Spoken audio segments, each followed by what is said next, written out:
Welcome to the University of Maryland School of Public Policy Commencement Exercise for 2017. I'm Robert Orr, the Dean of the School of Public Policy, and it is my great honor to welcome you all here today. Before we begin, could I ask that everyone in the audience arise to help us observe a moment of silence. This moment of silence is in honor of Lieutenant Richard W. Collins III, a Bowie State student who was to graduate tomorrow, but whose life was tragically cut short in a senseless act of violence on this campus early Saturday morning. Our hearts go out to Lieutenant Collins' family and friends and the entire Bowie State community. This moment calls for deep reflection on who we are as a UMD community and what we, individually and collectively, can do to uphold our highest values and to ensure that the University of Maryland will be a safe, inclusive, and respectful home for all. Thank you. You may be seated.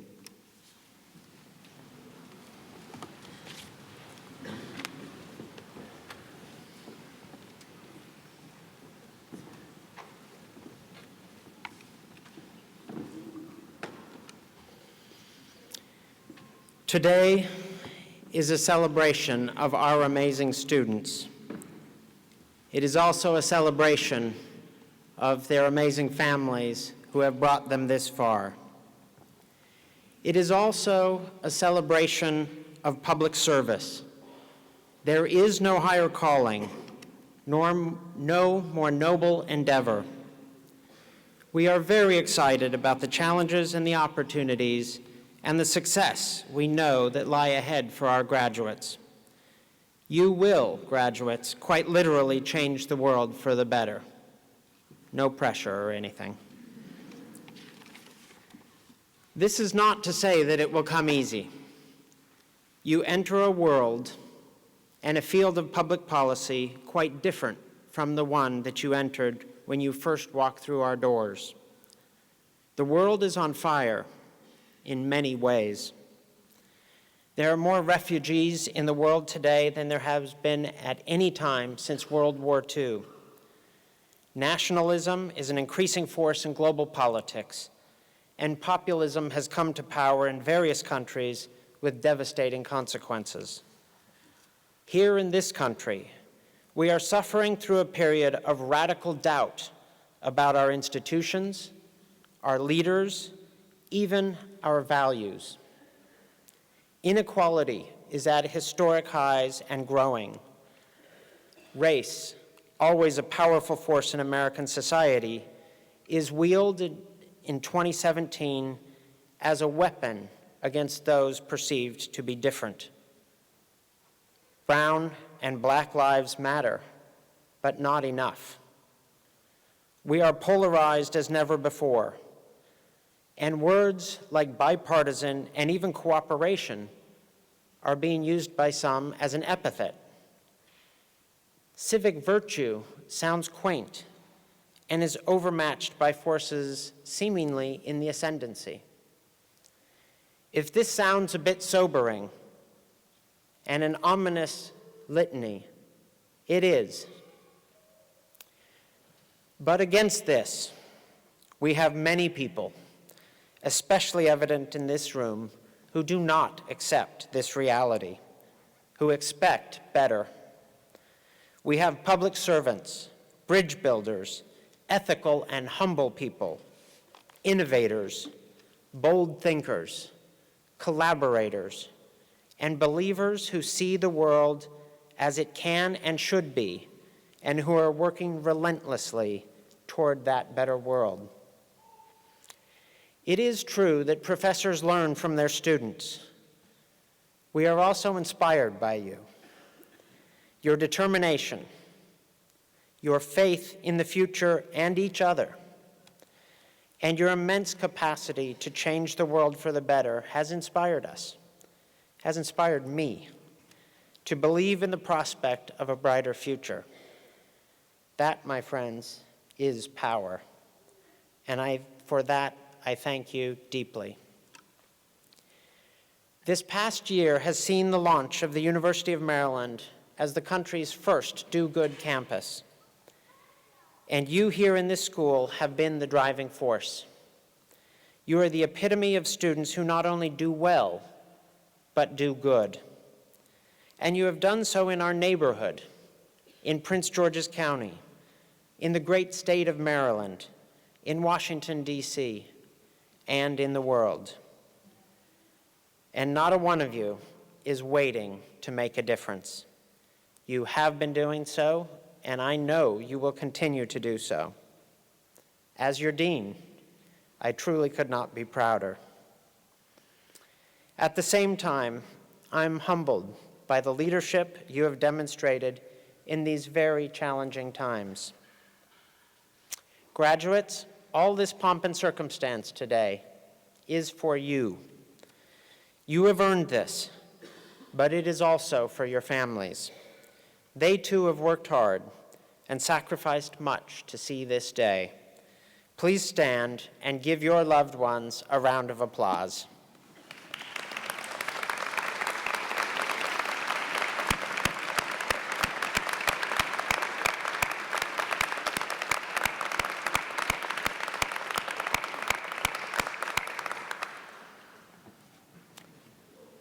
Families, loved ones, that was no pro forma round of applause. You are deeply appreciated, and we appreciate you being here today to share this day with us. Finally, before we proceed with this ceremony, let me make one more observation. Yesterday, at the campus-wide ceremony, there was a group of Golden Terps from the class of 1967. Yes, 1967. President Lowe described how the world was on fire in 1967. And many a Golden Terps head nodded in agreement as President Lowe described the upheaval of that era. And yet they persevered and were with us yesterday. I want to take you graduates on a little thought experiment. Policymaking and life is often about taking the long view. Envision what the world can and should look like 50 years from now when you return to campus as Golden Policy Terps in 2067. I had to check my math on that because I thought it had to be wrong. That sounds like someone else's life. Think long-term throughout your career, but continue to act in the now. We need you to be the drivers of change. And from everything we've seen, I am very confident you will be. Each year, the students select a classmate to make a few remarks. This year's graduates selected Philip Burton. This morning, Philip will receive a Master's of Public Policy degree with a specialization in social policy, with an emphasis on racial inequality, welfare reform, and criminal justice reform. He has survived 2 years as a GA for Professors Besharov and Call. Note that laughter. That was no longer nervous laughter. Now that's just genuine laughter.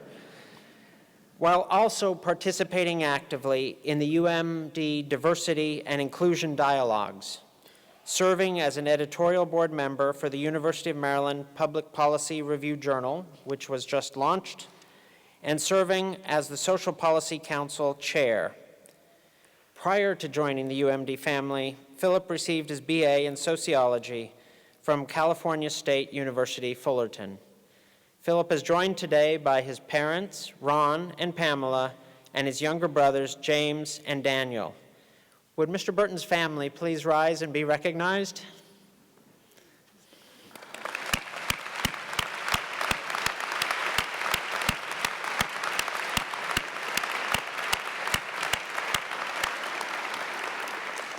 You have created and nurtured an amazing individual. Philip, the floor is yours. All right, let's see. I'm gonna boost this up for my height a little better. All right, wow, there's a lot of people here. We had a live band today. This is great. I would not have accepted this knowing there was gonna be a live band. This is not what I signed up for, but this is how we're gonna go about it. Before I begin, I would like to say thank you to all of our deans, professors, faculty members, and staff members for their overwhelming support over these past 2 years. I'd also like to thank my fellow SP peers for foolishly electing me to do this. I have no idea what any of you are thinking putting me up here, but I am honored to represent all of us today, and hopefully I can do us and our program a lot of honor.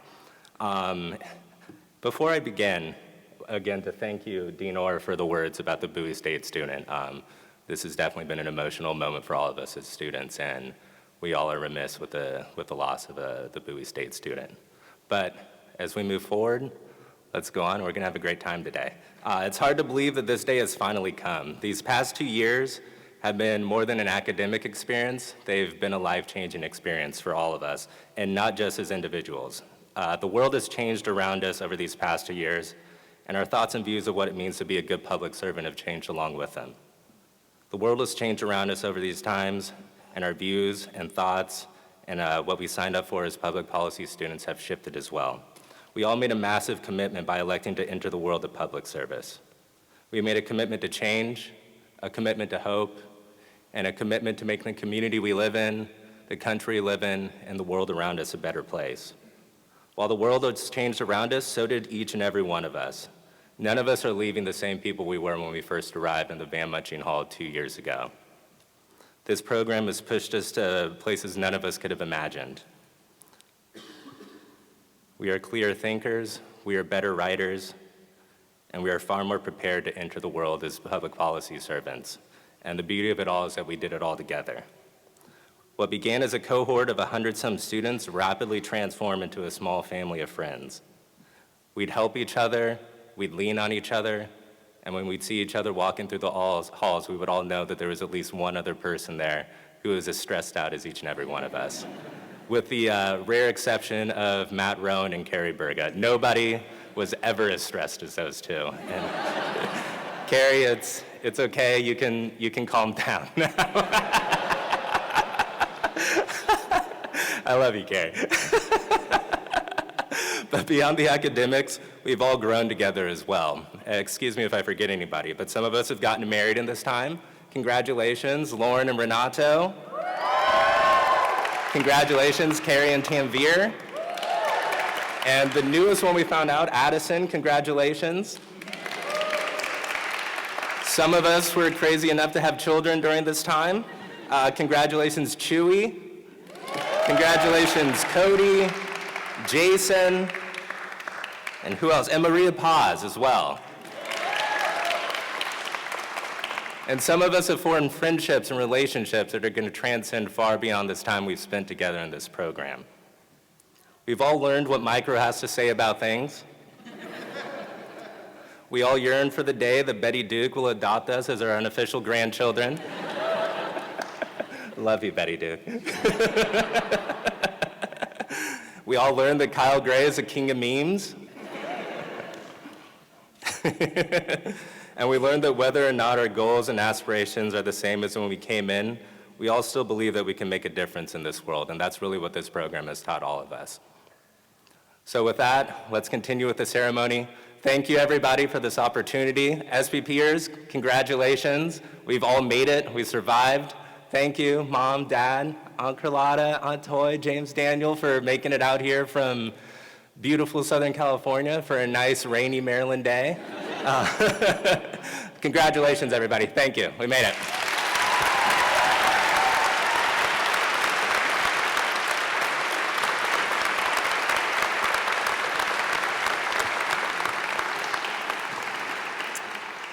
You all may have been foolish in electing him, but I would say that is the wisest foolishness I've seen. Thank you, Philip. In addition to selecting a student to speak to the graduates each year select one of the school's faculty to address them on their final day at the school. This year, the students selected Professor Thomas Hildy.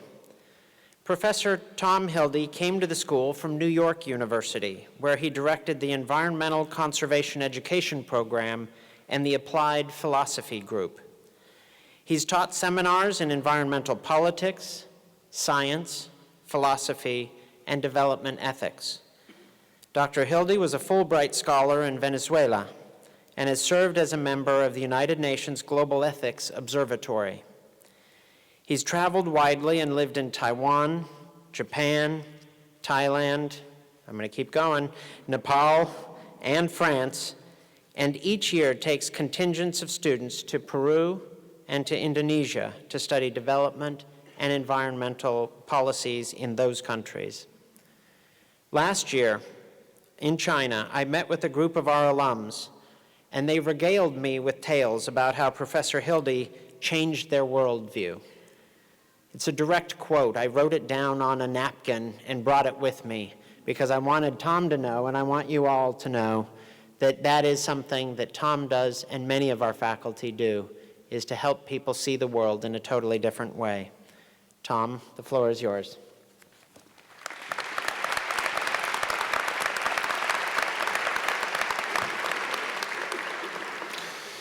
Thank you, Dinor. Thank you, everyone. Greetings, graduates, families, friends. Thank you, graduates in particular, for inviting me here to say a few words and lecture at you one more time.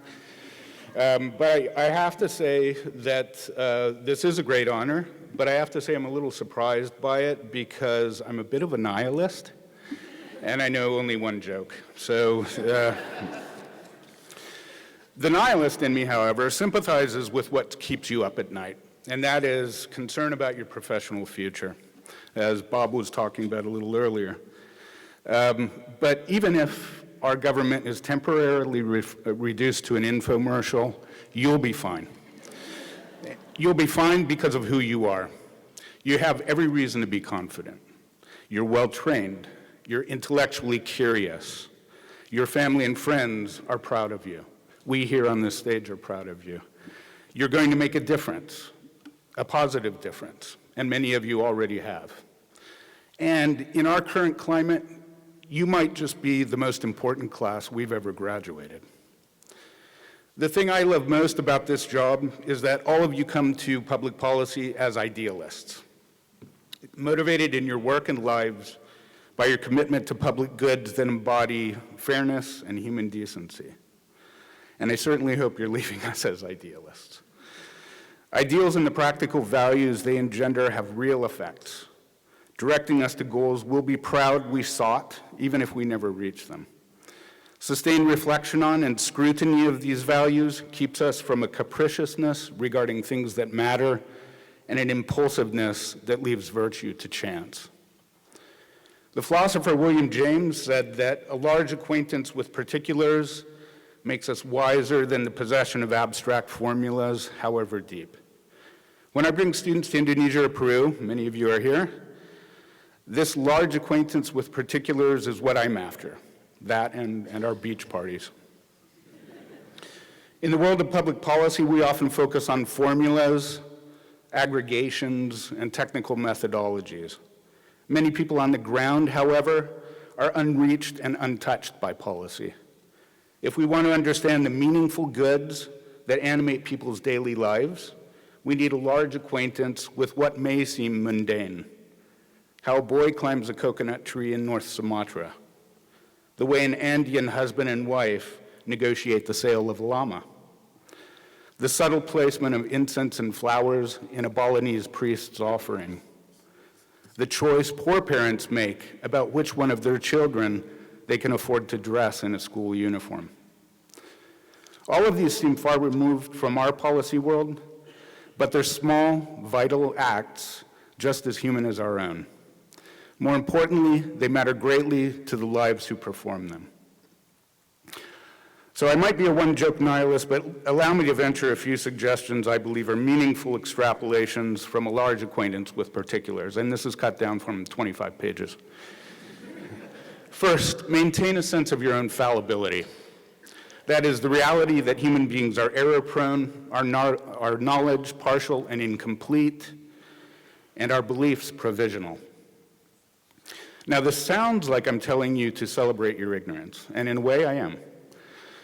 You're going to be referred to very soon as policy experts, but many people claim to be experts, the best experts.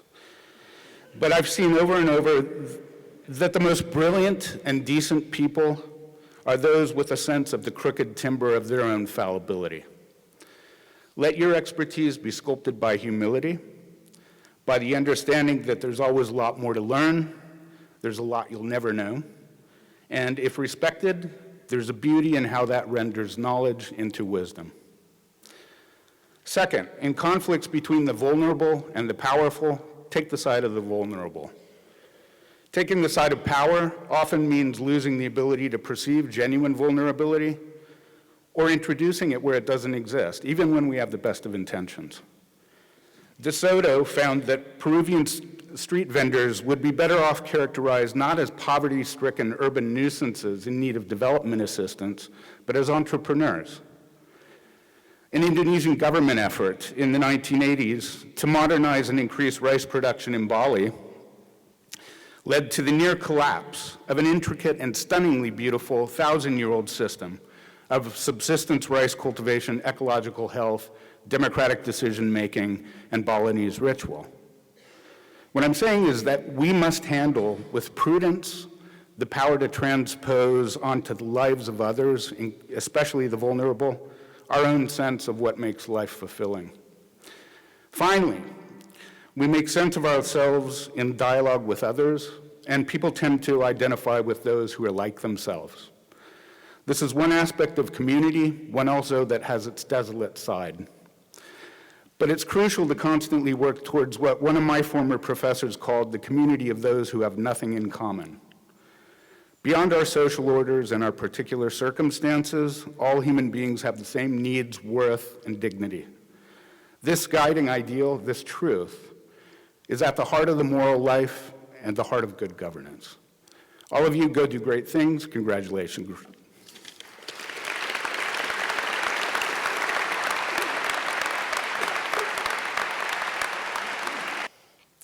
In addition to selecting a student to speak to the graduates each year select one of the school's faculty to address them on their final day at the school. This year, the students selected Professor Thomas Hildy. Professor Tom Hildy came to the school from New York University, where he directed the Environmental Conservation Education Program and the Applied Philosophy Group. He's taught seminars in environmental politics, science, philosophy, and development ethics. Dr. Hildy was a Fulbright Scholar in Venezuela and has served as a member of the United Nations Global Ethics Observatory. He's traveled widely and lived in Taiwan, Japan, Thailand, I'm going to keep going, Nepal, and France, and each year takes contingents of students to Peru and to Indonesia to study development and environmental policies in those countries. Last year, in China, I met with a group of our alums, and they regaled me with tales about how Professor Hildy changed their worldview. It's a direct quote. I wrote it down on a napkin and brought it with me because I wanted Tom to know, and I want you all to know, that that is something that Tom does and many of our faculty do, is to help people see the world in a totally different way. Tom, the floor is yours.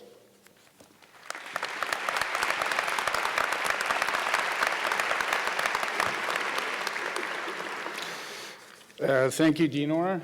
Thank you, everyone. Greetings, graduates, families, friends. Thank you, graduates in particular, for inviting me here to say a few words and lecture at you one more time. But I have to say that this is a great honor, but I have to say I'm a little surprised by it because I'm a bit of a nihilist, and I know only one joke. So. The nihilist in me, however, sympathizes with what keeps you up at night, and that is concern about your professional future, as Bob was talking about a little earlier. But even if our government is temporarily reduced to an infomercial, you'll be fine. You'll be fine because of who you are. You have every reason to be confident. You're well-trained. You're intellectually curious. Your family and friends are proud of you.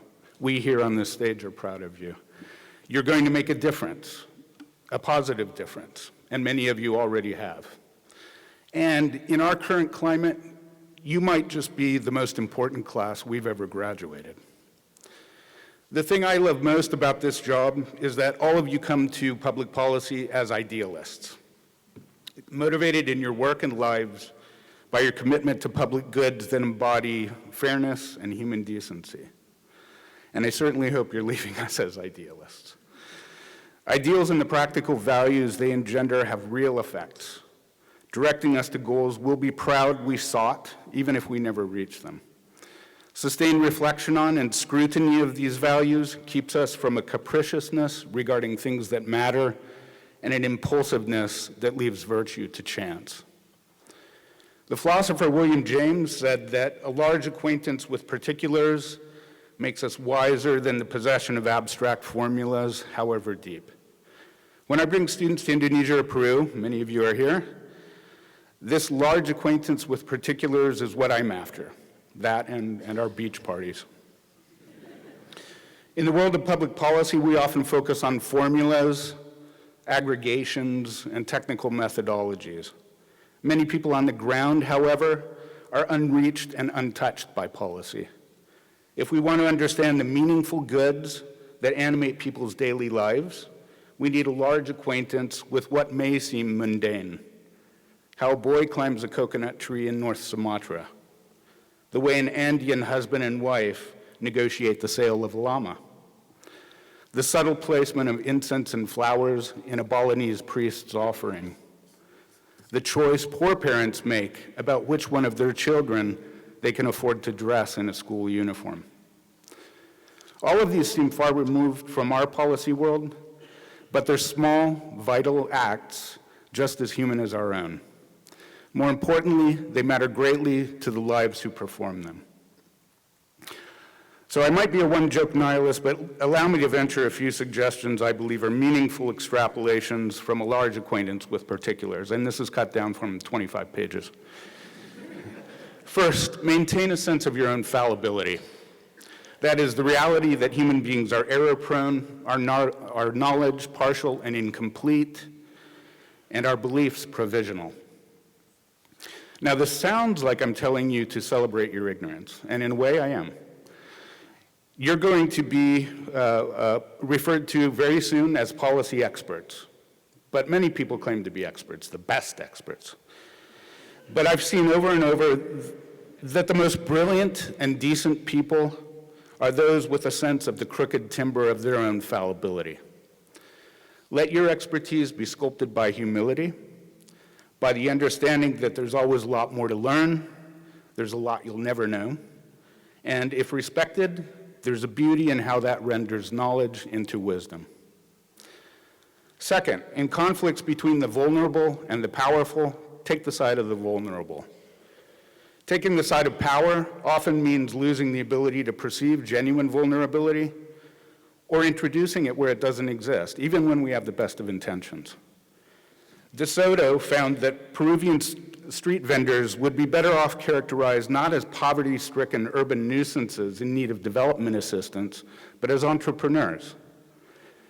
An Indonesian government effort in the 1980s to modernize and increase rice production in Bali led to the near collapse of an intricate and stunningly beautiful 1,000-year-old system of subsistence rice cultivation, ecological health, democratic decision-making, and Balinese ritual. What I'm saying is that we must handle with prudence the power to transpose onto the lives of others, especially the vulnerable, our own sense of what makes life fulfilling. Finally, we make sense of ourselves in dialogue with others, and people tend to identify with those who are like themselves. This is one aspect of community, one also that has its desolate side. But it's crucial to constantly work towards what one of my former professors called the community of those who have nothing in common.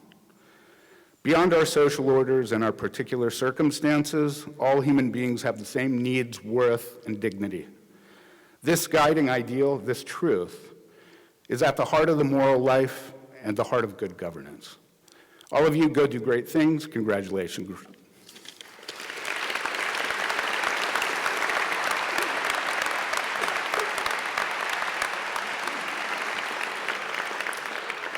Thank you, Professor Hilde. Many of our graduates have been the recipients of special awards or honors. They have distinguished themselves during their tenure at the school as public leaders, activists, and scholars. First, I am delighted to honor the graduates who received named fellowship awards during their tenure in the school. The names of the fellowships appear on the back of your program. Let me ask all of the graduates who have received a named fellowship to stand up so we may recognize and honor you.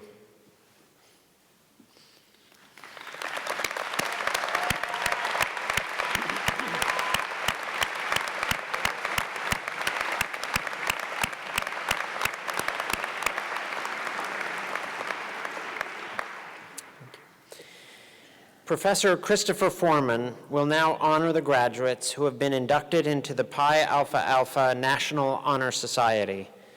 Chris Foreman directs the school's social policy program. He came to the school in 2000 after more than a decade at the Brookings Institution. His book, Signals from the Hill, Congressional Oversight and the Challenge of Social Regulation, won the D.B. Hardeman Prize for the best book on Congress. Chris, the floor is yours.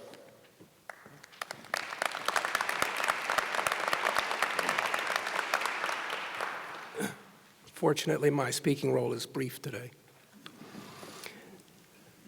The Pi Alpha Alpha National Honor Society encourages and recognizes outstanding scholarship and accomplishment in public policy and administration education, as well as integrity, professionalism, and effective performance in the conduct of government and related public service activities. Only students and graduates meeting the highest academic standards are invited into Pi Alpha Alpha. I am delighted to recognize the students from this year's School of Public Policy graduating class who have been so honored. When I read your name, please stand up and remain standing until each name has been announced. Please hold your applause until then. The PAA Honor Society inductees among this year's graduates are Carrie Burgott, Caitlin Donaldson, Samuel Gogan, Valentina Saavedra Gomez, Mary Kolar, Reshma Nargund, Mark O'Halloran, Catherine Oitman, Patrick O'Rourke, Corey Ryan, and Joshua Wilson. Congratulations.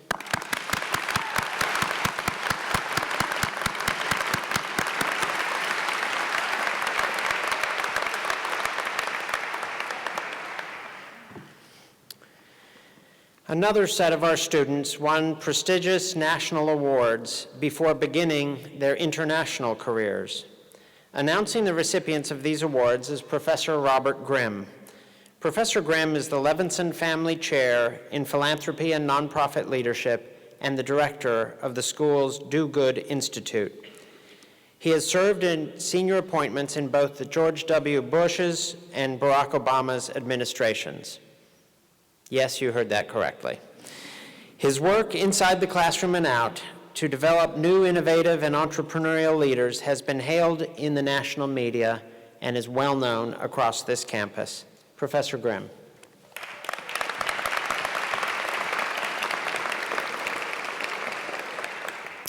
The President's Joe Management Fellows Program was established by executive order in 1977 to attract to the federal service outstanding individuals from a wide variety of academic disciplines who are particularly skilled in the analysis and management of public policy programs. Fellows are selected through a highly competitive national process.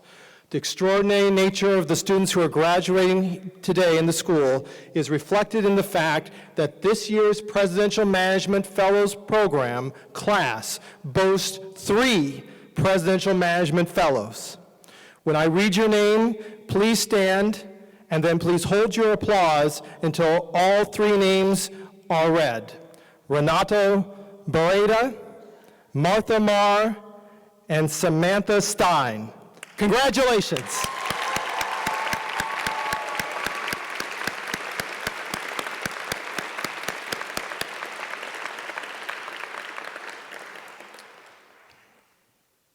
The class also boasts Bourne Fellowship winners. The Bourne Fellowship is an initiative of the National Security Education Program that establishes selects a very few number of U.S. graduate students to study less commonly taught languages in world regions critical to the U.S. interests. In exchange for funding, fellows commit to working in the federal government for 1 year after graduation. Similarly, the U.S. State Department awards critical language scholarships to enable a few undergraduate and graduate students to learn less common but critical languages in countries in which they are spoken. The following students received one of these prestigious international language scholarships. Please stand when I name you, and then please hold your applause until they've all stood.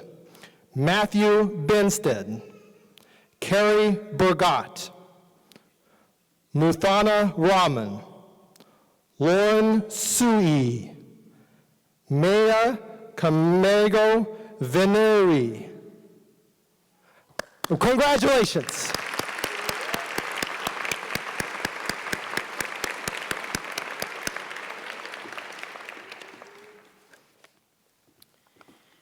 Announcing this year's Excellence in Scholarship Award is Professor Chloe Schwenke. Dr. Schwenke earned her PhD in public policy right here in the School of Public Policy. She is a human rights and peace-building activist, a development practitioner, researcher, and academic with over 3 decades of international experience, nearly half of it while living in Africa and Asia. She is currently the director of the Global Program on Violence, Rights, and Inclusion at the International Center for Research on Women. She was previously served as a senior political appointee for the Obama administration at the U.S. Agency for International Development. The university recognized her outstanding achievements by naming her Alumna of the Year in 2013. Professor Schwenke.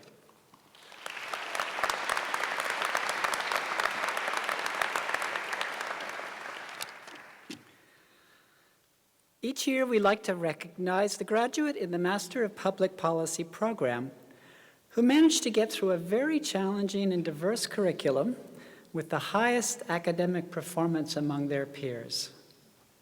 The Master of Public Policy graduate whose academic performance was the very highest in this year's graduating class is Matthew Benstead. Would you please stand?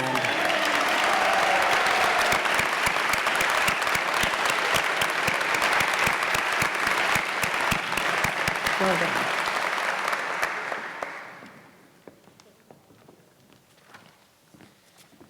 Congratulations, Matthew. None of your colleagues looked surprised. I don't know why. It is now my great pleasure to introduce today's commencement speaker. In the face of a very messy world, I wanted to choose a speaker who embodies what the School of Public Policy is all about. Someone who has been in the arena, who has taken on the toughest of problems, who has conceived of and presented and driven solutions, and who embodies the highest ethics and who has led. And boy, has our speaker today ever led. I first saw Amina Mohammed in action when she constructed and ran a Millennium Development Goal Council in her native Nigeria.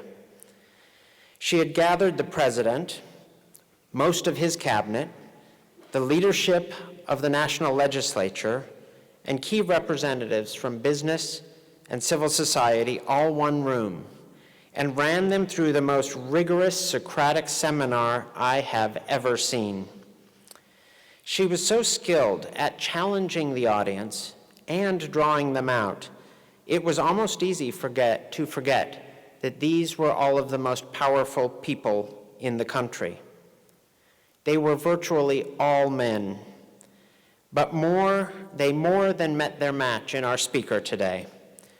She built an unstoppable coalition advancing social and economic development in her country, lifting literally millions of people out of poverty, and in the process earned herself the nickname Madam MDG. Our students will know MDGs are Millennium Development Goals. And when I heard this spoken by her countrymen, they spoke it in a tone of reverence, tinged with a little bit of fear. I also wanted in our commencement speaker someone who inspires. Today's speaker has inspired me as a colleague, as a global citizen, and as a person for many years. I watched in awe as she maneuvered 192 member governments of the United Nations to agree on a robust set of sustainable development goals. Without her vision, her iron backbone, and her soft touch, the world would not have the SDGs that we can claim as global heritage for all people today. After that success, she wanted to go home. This time, she was invited back to become Minister of Environment in Nigeria. Within months of her re-arrival in her country, Nigeria had not only become a leader in the environmental field, it was innovating in ways never imagined, including issuing its first green bonds.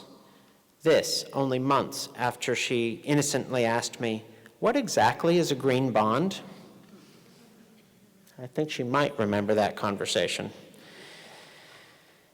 But through all of this, she has always found time for her friends, her colleagues, people in need, and her precious 6 children. Ms. Amina Mohammed is the Deputy Secretary General of the United Nations and a person to lead our global community that I cannot imagine better.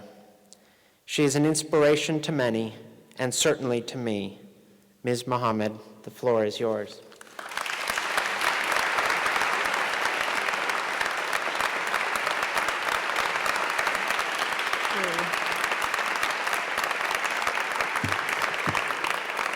Thank you. That wasn't me. Distinguished faculty of the University of Maryland, distinguished graduating class of 2017, parents and family and friends that are all in this room, especially the children, because I can hear them. They're here. I really am inspired to be with you today and to share this celebration.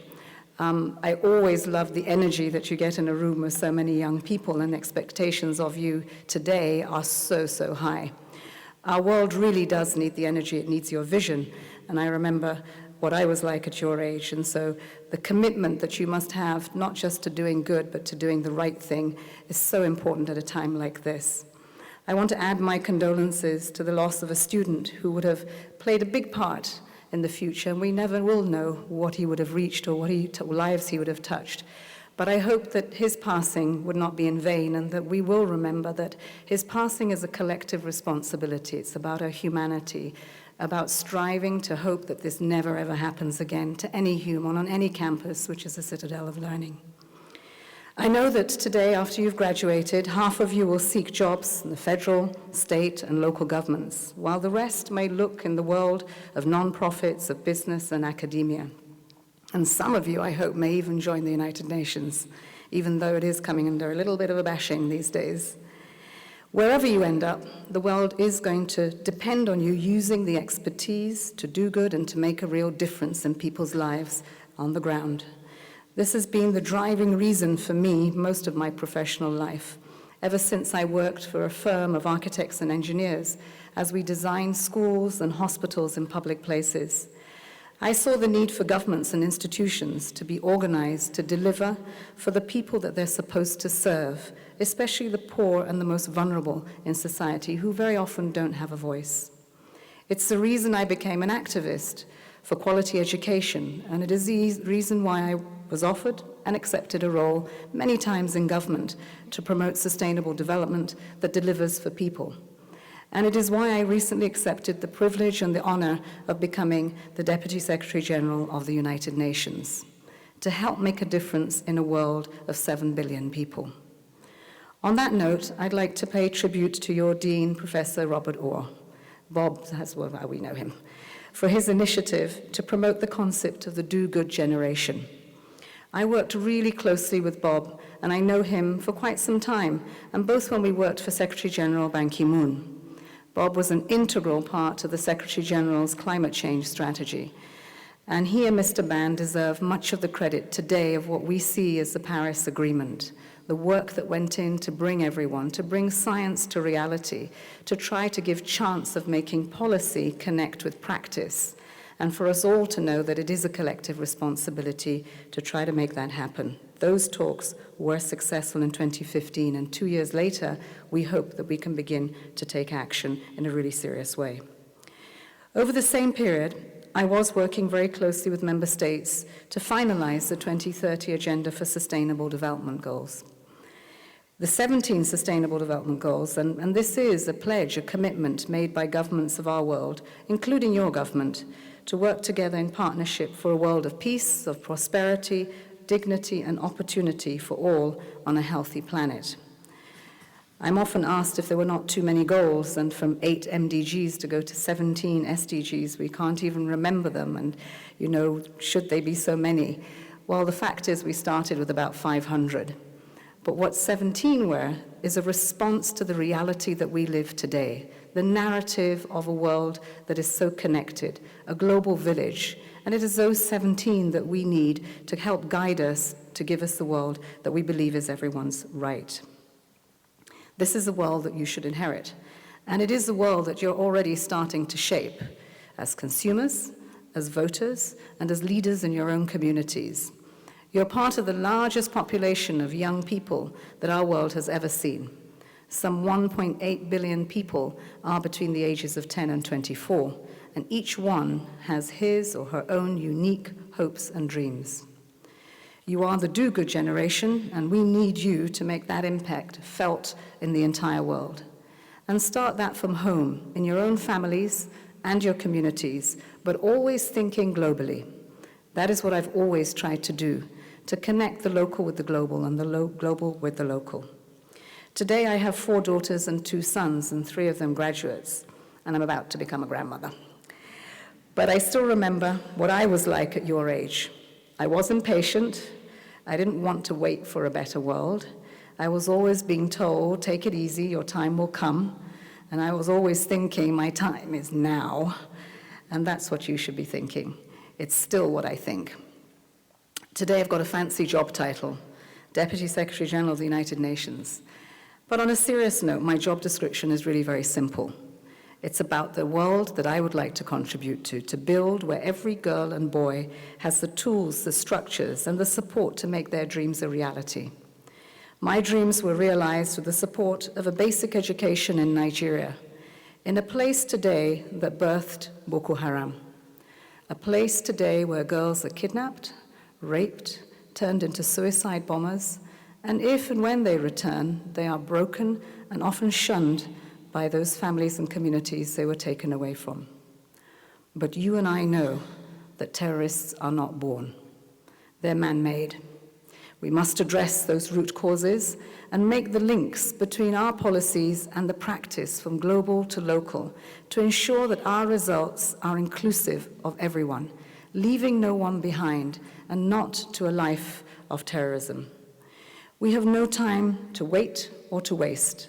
We do live in a world that is seriously out of balance, where 8 people have as much wealth as half of humanity, and wait for it, all of them are men. Joblessness, particularly for young people, is on the rise.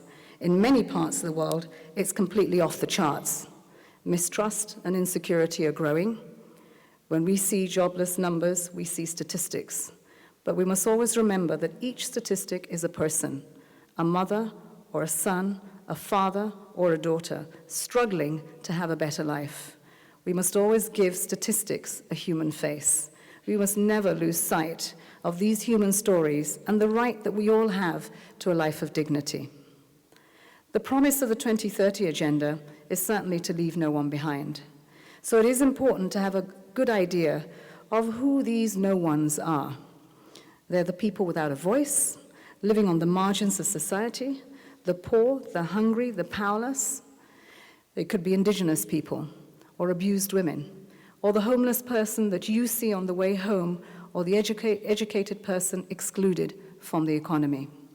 We have to care about them because they are us. If you forget one person, you forget the rest. One person today in 8 lives in extreme poverty. 1 in 10 suffers from hunger or malnutrition.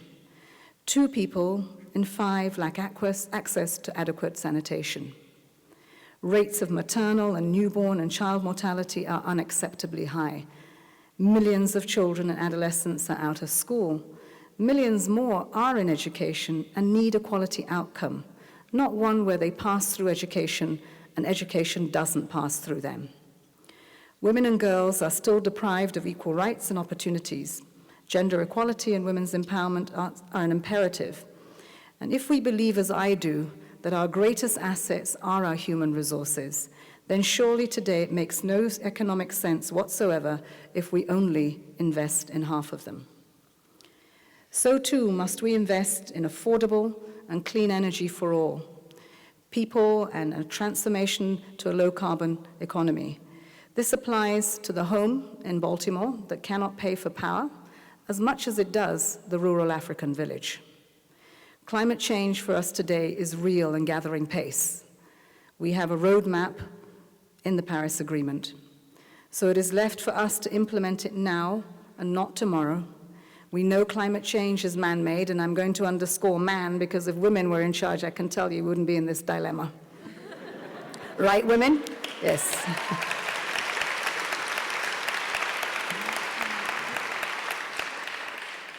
So today, that we have the resources, the knowledge, the skills, and the collective responsibility to act now is one good sign. We in the developed world have as much right as others to a life of peace and prosperity. But let me tell you that we have absolutely no right to contribute to islands going underwater where people may survive because we migrate them, but they will lose their homes, they will lose their country, they will lose their identity and the right to thrive. And that we have no right to take away from them. This added to the prospects for peace and justice that are being undermined by widening inequalities within and between countries, unplanned urbanization, and a lack of resilience to economic and environmental shocks, all of which we have the resources to stop. These are just some of the challenges of sustainable development. This is the world that you're entering as graduates, and it is the world that you will need to change to make a real difference in.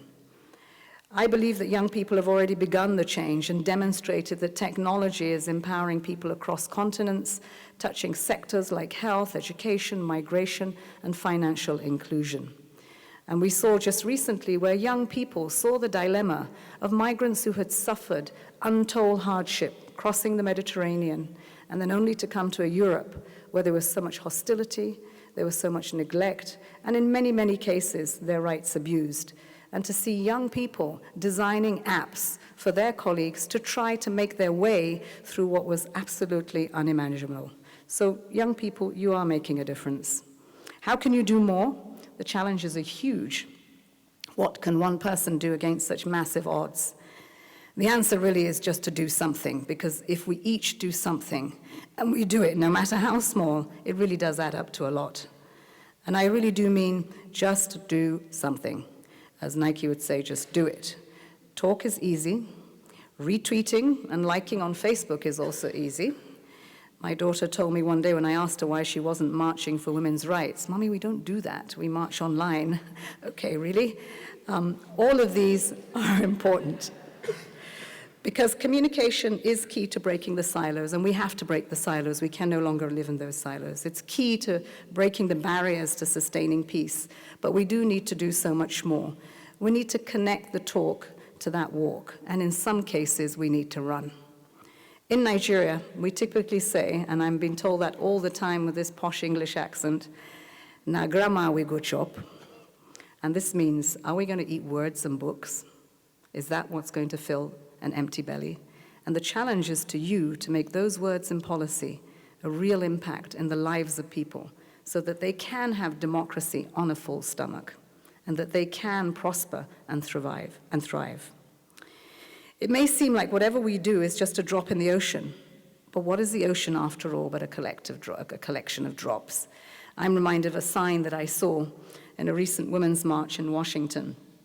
People of compassion and integrity who really do care about the environment and human rights and peace, and have sneeringly been referred to as snowflakes. Well, this sign said, "Watch out, enough snowflakes, make an avalanche." My recent experience as a Minister of Environment in Nigeria gave me deep insights into many challenges, but also the opportunities. I saw three aspects of the environment: the pollution in the Niger Delta, which for years had taken up the lives of people. I saw climate change turn Lake Chad into 1/10 of what it was, excluding people from livelihoods and birthing Boko Haram. I also saw a new phenomena of urbanization where we need more food, and suddenly farmers and herdsmen were slaughtering each other for that land. All that happening in 2016, 2017. But I also saw the opportunity of environment and what we could do in that ministry to begin the largest ever cleanup in the world in the Niger Delta.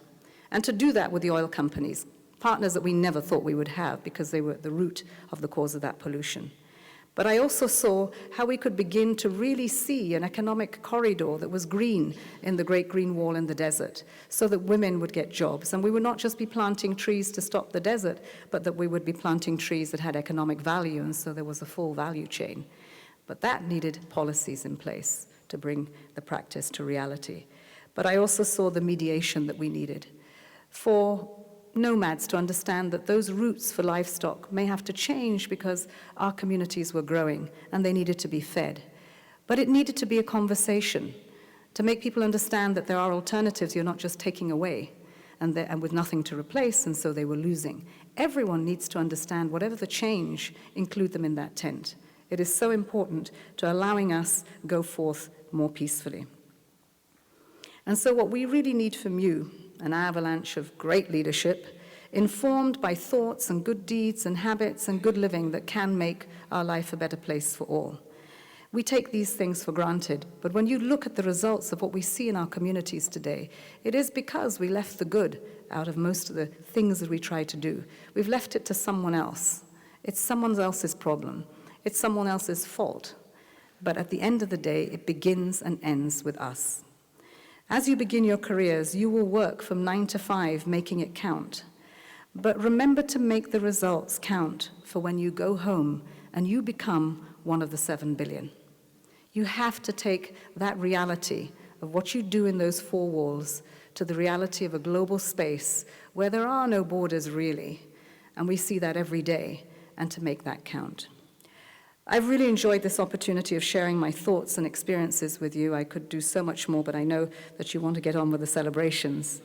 But I believe sharing our stories is one of the most important things that we can do for each other, to help us be comfortable in our skin, to help us have the empathy and compassion for others, to help us have the courage of our convictions, to help us stay away from the globalization of indifference, and to walk the path that we must walk for humanity.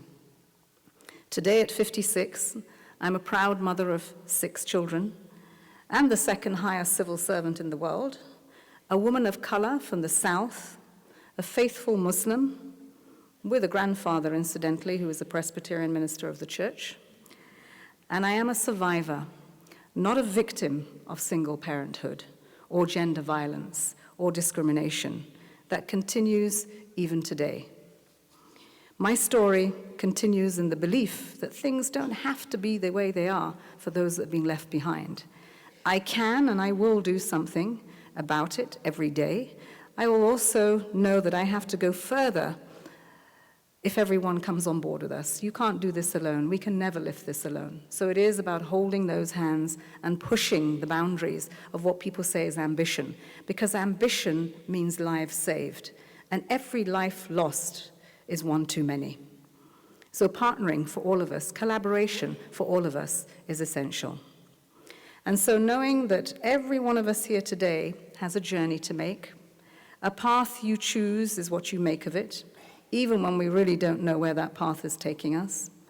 And so what I really call to action and ask of you today is to make every step and milestone count. Not just for you, but for the others that just happen to be born to a different circumstance, remembering that it could just be you. Thank you, and congratulations, class of 2017. Go forth and do good. God bless you all.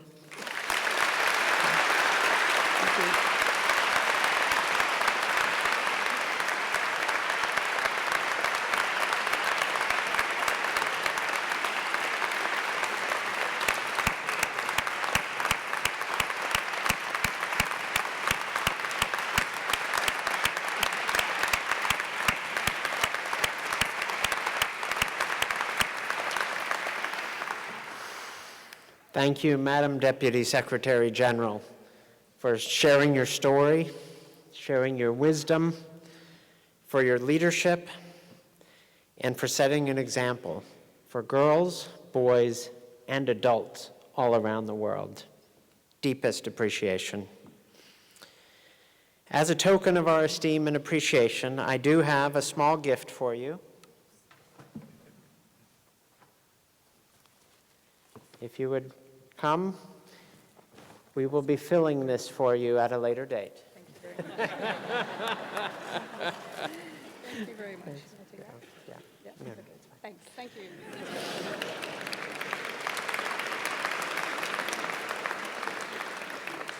She's now an honorary Terp, and when I tried to explain to her this morning what a Terp is, she said, wait a minute, that's the turtle from the Chesapeake Bay. So you can't get one over on this Deputy Secretary General. Ladies and gentlemen, the moment you have all been waiting for, graduation. We will begin with the students who will be receiving the university's highest degree, the Doctor of Philosophy. To introduce our PhD candidates, let me introduce the director of our doctoral program, Professor Anand Patwardhan. Professor Patwardhan earned his own PhD from the Carnegie Mellon University. He specializes in strategies to understand and respond to changes in the climate. He looks at clean technology as well as the broader issues of science, technology, and innovation policy.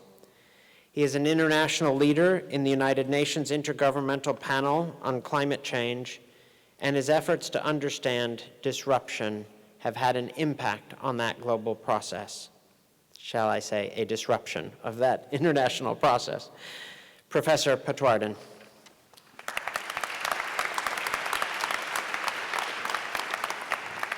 Good morning. Thank you, Dean Orr.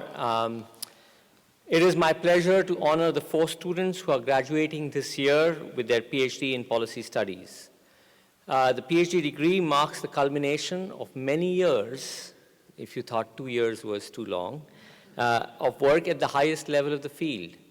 We hope that our graduates will go on and become the future teachers and researchers who will define and shape our understanding of public policy.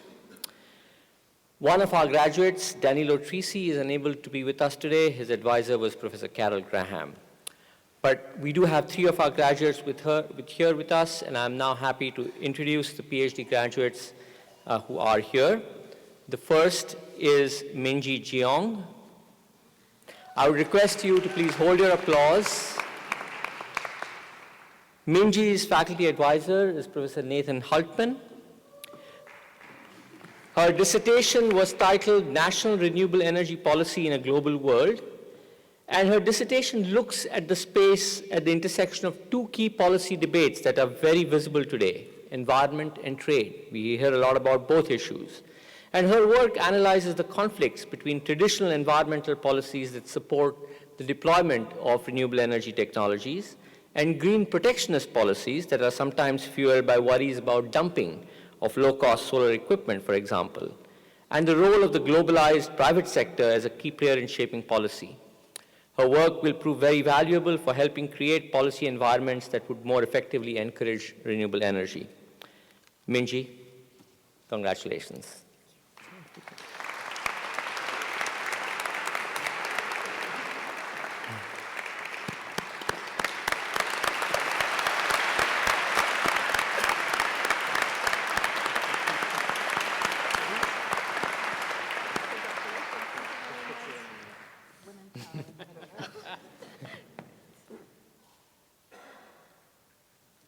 Thank you very much.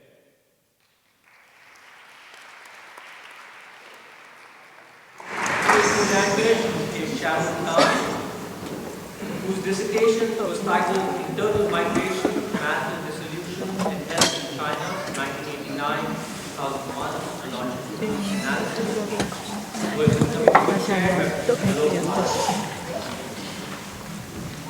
Sharon's work models the relationships among internal migration, divorce, and individual well-being, and sheds light on policy issues such as how migration, the one-child policy in marriage law reforms affect marital dissolution, and how migrants in rural areas having access to health care in the places of employment for enhancing their health and well-being.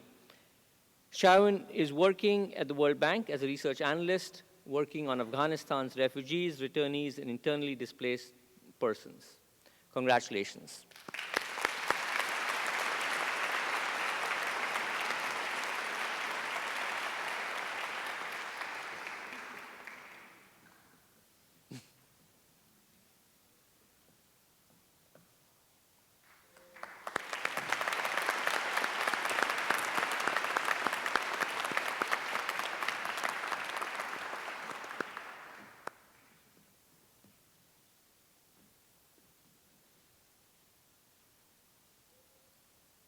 Thank you very much. Our last PhD graduate is Sha Yu. Sha's dissertation is titled Transition Pathways of China and Implications for Climate Change Mitigation, Evolution of the Building Sector, supervised by Professor Nathan Hultman. China is the world's top energy consumer and greenhouse gas emitter. Consequently, China's future energy demand, emissions, and climate policies largely depend on how China develops, key for not just for China, but for the world. Using an integrated assessment framework, Sha's dissertation sheds light on China's evolution and potential policy choices. It explores various transition pathways that China might pursue and the implications for building energy use and climate change mitigation at both national and subnational levels. Sha is currently a scientist at the Pacific Northwest National Laboratories Joint Global Change Research Institute on campus. Congratulations.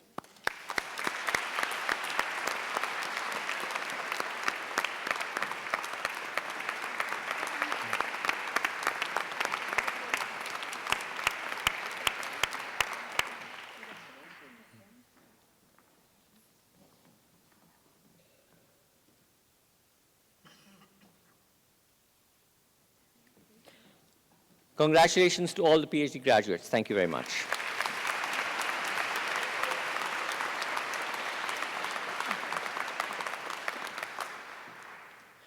Congratulations to our newly minted doctors.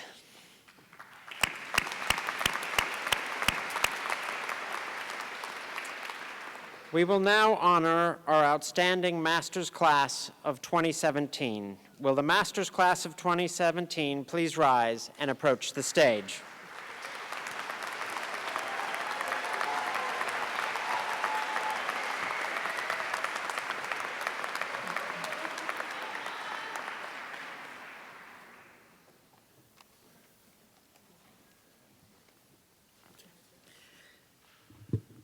The candidates for the Master of Public Policy degree are Mary Annette Obie,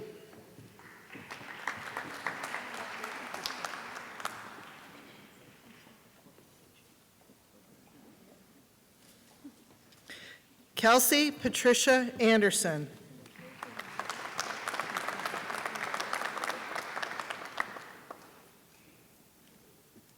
Arjun Awasthi,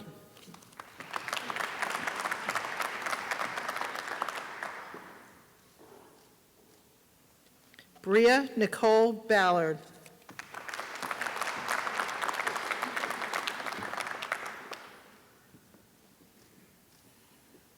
Renato Rafael Barreda,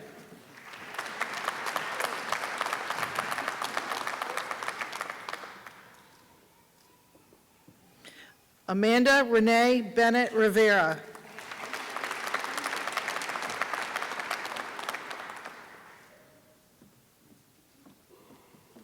Lisa Davies Berglund,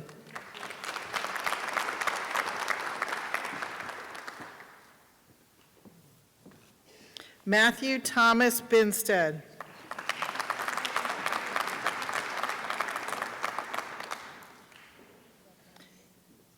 Emily Victoria Bickgood,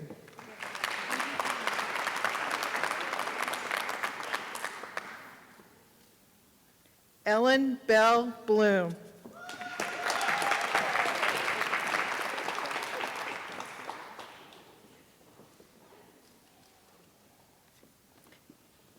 Kate Aoife Broley,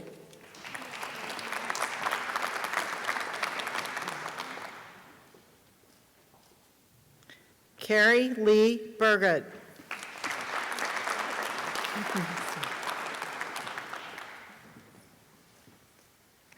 Philip Gregory Burton,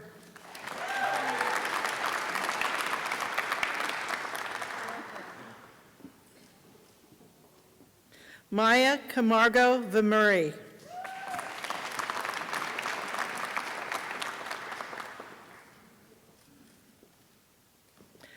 Justin Allen Carlisle,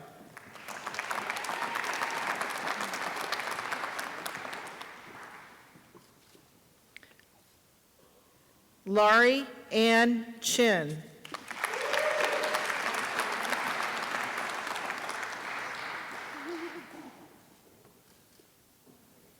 Jennifer Lauren Crino,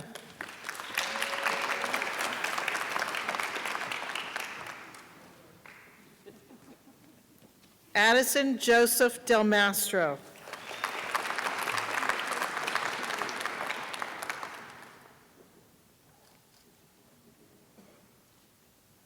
Whitney Sierra Dixon,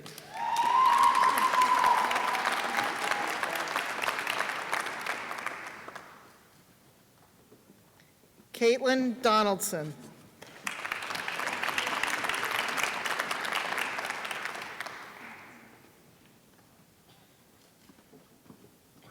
Sana Faruqi,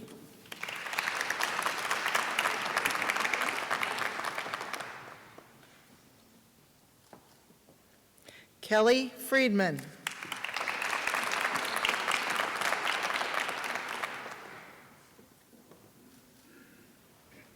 Alexander Lucas Gabriel,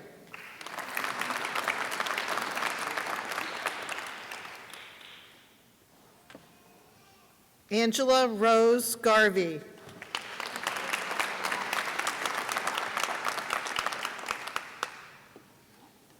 Samuel Peter Gogan,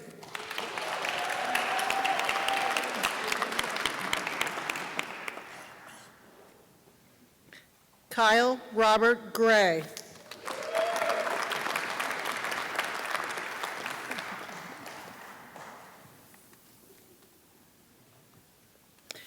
Yelena Sergeyevna Guseva,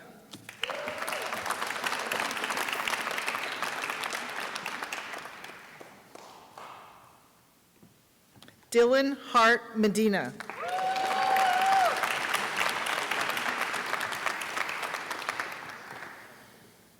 Faisal Dahir Hassan,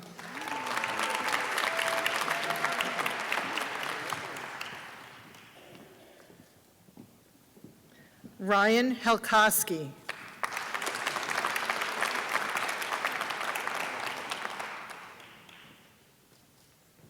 Lauren Ann Holinsky.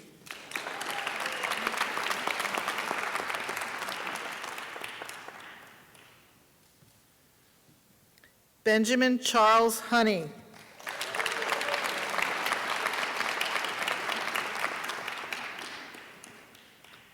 Tian Yo Huang.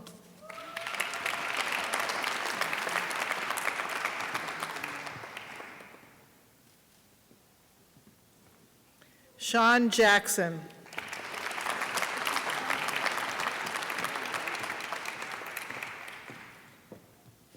Luting Jin.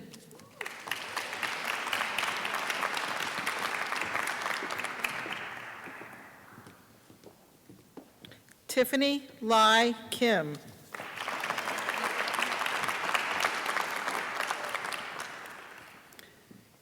Jonathan William Clay.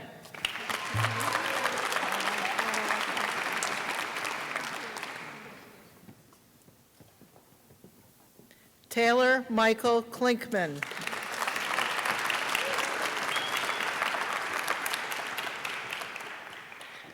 Cody Knutson.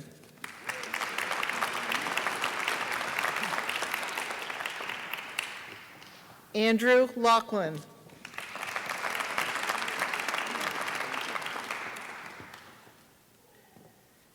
Namshi Nai Lee.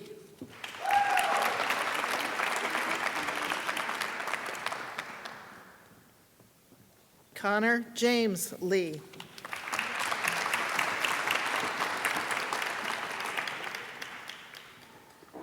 Junron Liu.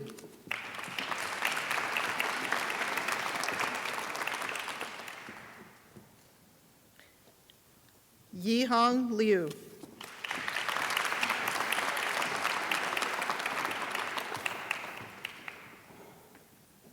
Jill Maloney.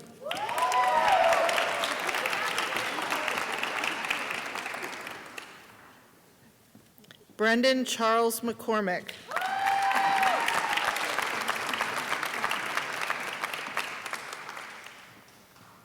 Oana Mermizi.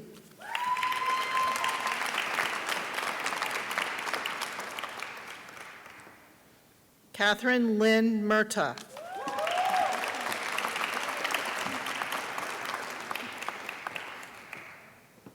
Reshma Nargand.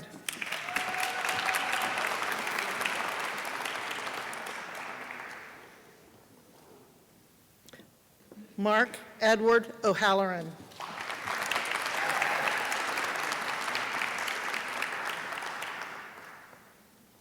Catherine Marie Oitman.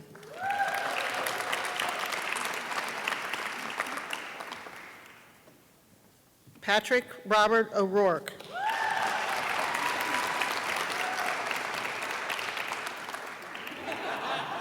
Niraj Palsule.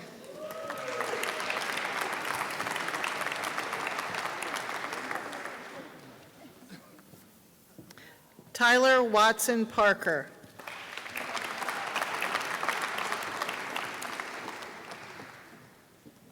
Matthew William Rowan.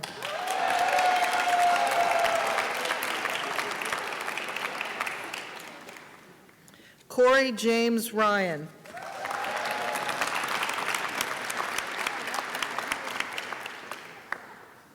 Valentina Saavedra.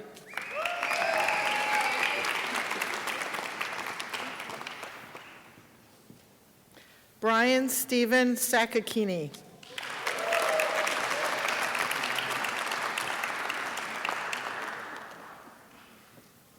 Jason Mozal Scott.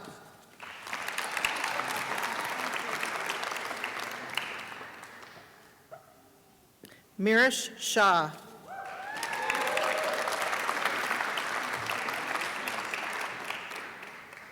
Sarah DeLong Simpkins.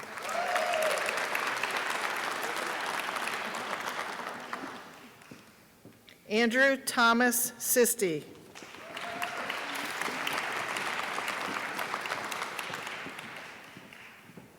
Lauren Michelle Suey.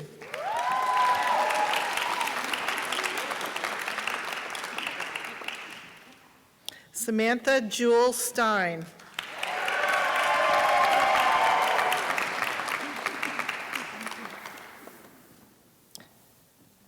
Dewey Tao.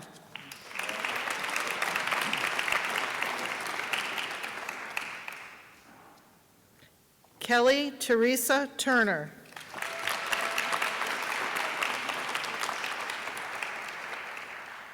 Jesse Aaron Vasquez.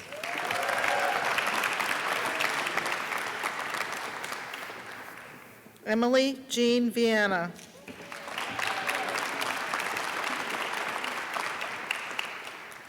Anne Philippi Wagner.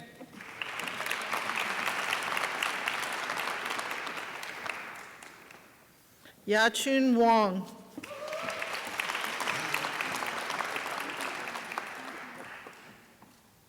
Nina Boston Ward.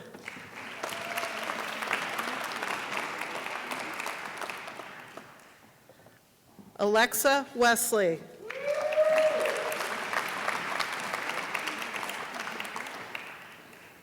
Joshua Hoffman Wilson.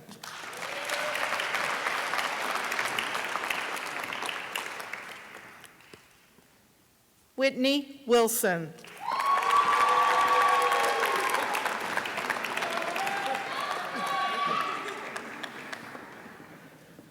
Bingying Wu.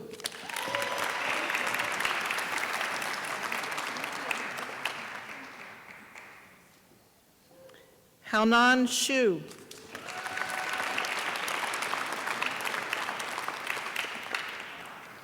Susie Su.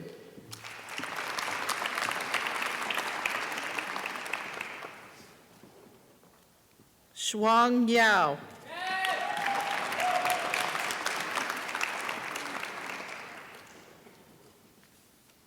Ting Chung.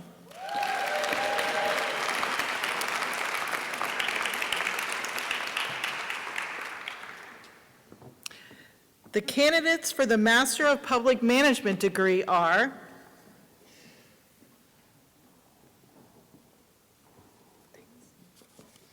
Blythe Lynn Albert.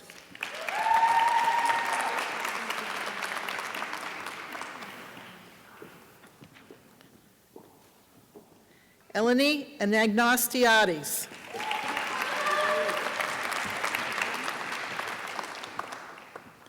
Michael Peter Berry.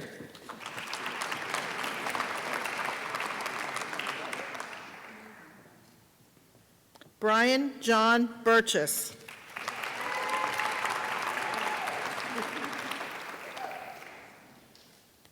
Dominique Carol Covelli.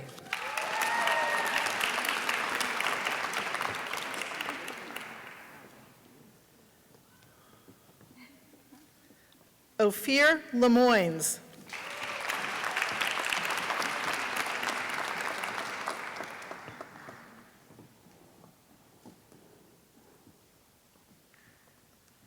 Tai Chad Lung.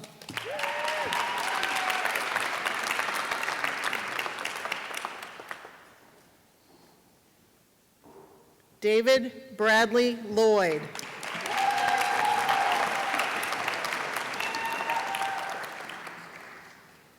Parul Ramesh Patel.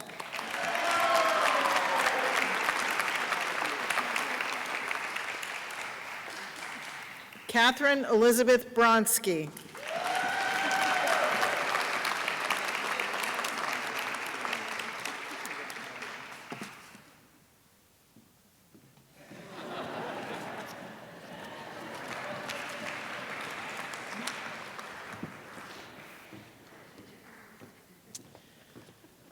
Ladies and gentlemen, now that you are officially graduated, welcome.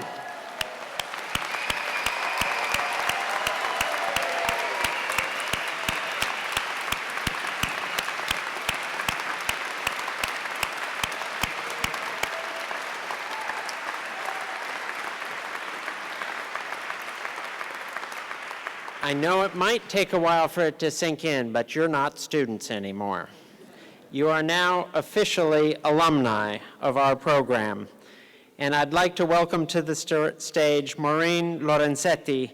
She graduated in May 2009 with a master's in public management, and she is currently advisor at the World Bank Group and an active member of our school's alumni board, to welcome you as alumni.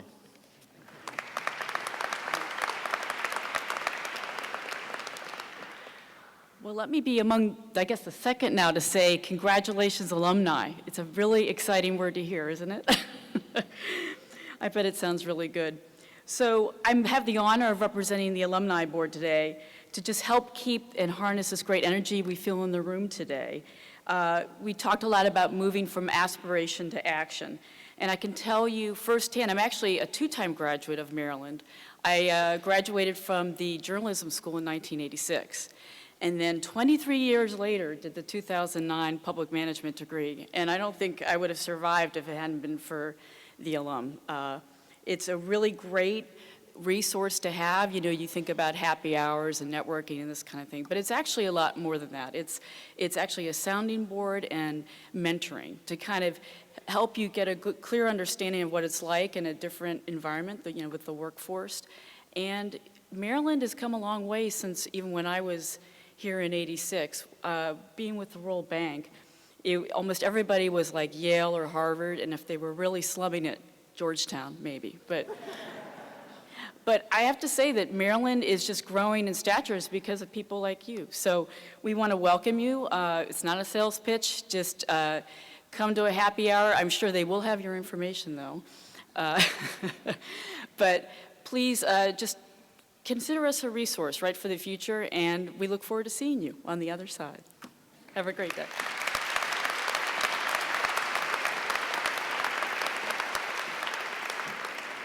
Thank you very much, Ms. Lorenzetti. Okay, folks, there's one more thing to be done, and for that I need to invite Philip back up to the stage to lead you in a time-honored ritual. Let's hope he knows which one that is.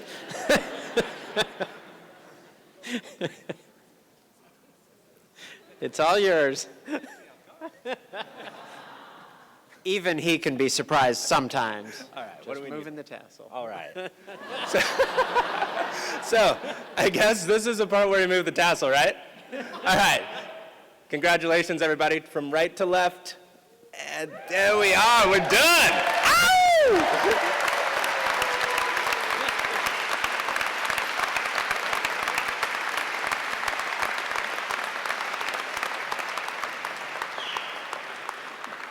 SPP grads always have to be able to think on their feet.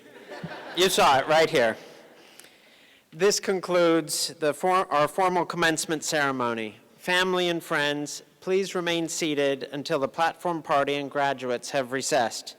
And graduates, after you recess, please move to the large staircase just out in the theater so we can take a picture with you and all of your faculty members just outside. We invite everyone to the reception for the graduates in the grand ballroom of the Adele Stamp Student Union. If it's not too rainy out there, it's an easy walk, but if not, we have shuttle buses out in front that can take you over to the Stamp Union. We look forward to seeing you all there and celebrating your amazing graduates. Congratulations.